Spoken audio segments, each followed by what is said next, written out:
tell us a bit about those early years when you might have been struggling a little bit. How were things? And I know in that first couple of years, you had a really strong conversation with Ben Kennedy about, and he sort of taught you a lot about how you directed feedback and managed your players, and that really helped you sort of lay the groundwork in terms of your communication and relationship with the players. Yeah, look, that's probably one of the biggest. I think that's one of the biggest parts of my success in coaching. Well, I've always had great captains, really great captains and senior players, from Ben to Ox to even to Michael Monaghan to all those guys, right through to Jamie Lyon and Kingy. And the thing is that, and of course, Daly Cherry. But the thing is that Ben, I reckon what I noticed the most about Ben is that until then I was a really strict trainer. I'm ex-military.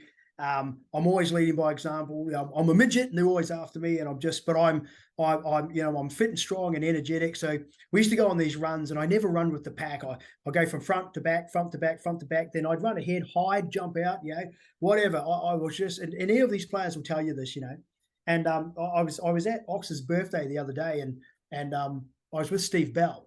And Bell recalls the story where I ran ahead one day, and I used to love just running up there and then just jumping out of the bushes just to, Anyway, I don't know what was wrong with me, but I'm hiding behind a bank one day, right? And I think they're nearly here. And I poked my head up, but just as I poked my head up and it was just by pure coincidence, Bally's launched this massive rock. And it's literally just missed my head, and that poor guy, his eyes nearly bugged out. But we talked about it the other day because it was fun, it was close, but it was during a time when I was torturing them, And back in those years, we worked incredibly hard physically. That was Des's mantra, fitness, fitness, fitness, then darkness, darkness, darkness, then decisions, decisions, decisions, and then you're okay. And so we would just push and push and push these guys, not till they broke, but till they wanted to break, and then we'd pull them back, let them regenerate, and then boom, take them back there again. And what happened was one day, really big change for me was, and I'm a real stickler, man, it's on. This is how we do it. This is how we do it, we were in the gym, and Ben Kennedy walks in. He's a beast of a man, big, bald-headed monster man, And he says to me, he walks in, he goes, "Oh, Donny," he goes, "I'm gone, mate. I'm gone." And I said, "What do you mean?" He goes, "Mate, I'm roasted. I got cooked out there," because our field sessions were just all root and bash, And he says, and he's running up against, Sol and Kylie Luluai and all these big bodies always, So he says to me, "Listen, I won't get through this gym session." And then he says to me, "Mate, can I just go? And then and I'll ring you and we'll do something early in the morning. I'll make up for it." And I'm like, What'd you just say? About? Yeah, and I'm like, what the hell? And I'm sitting there, and I can hear my own heart rate going boom, boom, boom, and I'm thinking, what the hell are you talking about? I've never had this before. But while I'm doing that, I'm looking at him, right? The guy's 6 foot and enough, thick set, ex-kangaroo. Well, you're never really an ex, so kangaroo, wallaby, premiership winner, Canberra. He's a tough guy, man. He's a hard man. I've just watched him train, always leading training, always giving the best of what he can. So in that one moment, I have to make a decision. I can either say to him, "No way, man, just get in there." And he would have gone in. He would have gone in and trained. Or I could look at him and respect who he is and think to myself, okay, he knows his body. He never shirks. He's not looking for a shortcut. He's telling me, "I don't have anything for you right now because you just took it. I'm older. I'm an older body. Is there any chance you'll let me recover, rejuvenate, and I'll come back? I promise I'll come back hard tomorrow."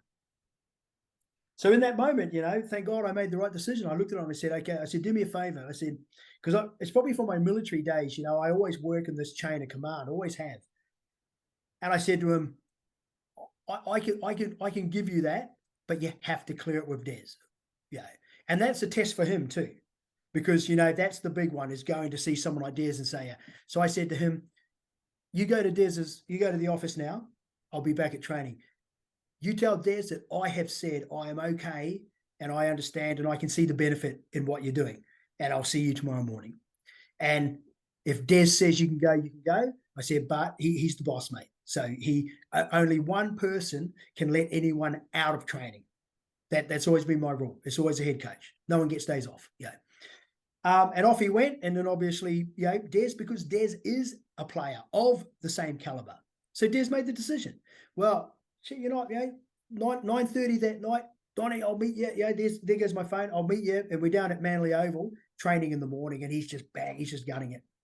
And what that really taught me a lot about looking at this was before we were pulling all the DNA and all the GPS and volumes and loads and intensities and historical evidence and seasons. It was before we were pulling all that data, you know, and the RLPA talking about days off here and this over here. This was way before that.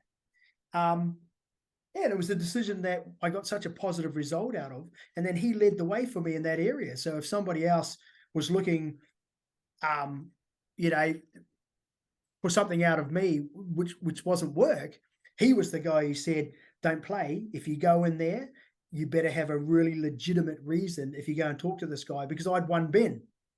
So once I won Ben, then obviously, and I had, you know, menzies and I had older players coming in then, the rest is history. They showed that if we treat them, you know, their bodies, we're going to get longevity out of them, you know, and mentally too. So that's Ben, you know, he really helped me turn a corner. I hate to think what would have happened if I'd gone the other way. Yeah, He would have just gone in and trained, but we would not have had that connection because he never abused it either. He never looked for an easy way out.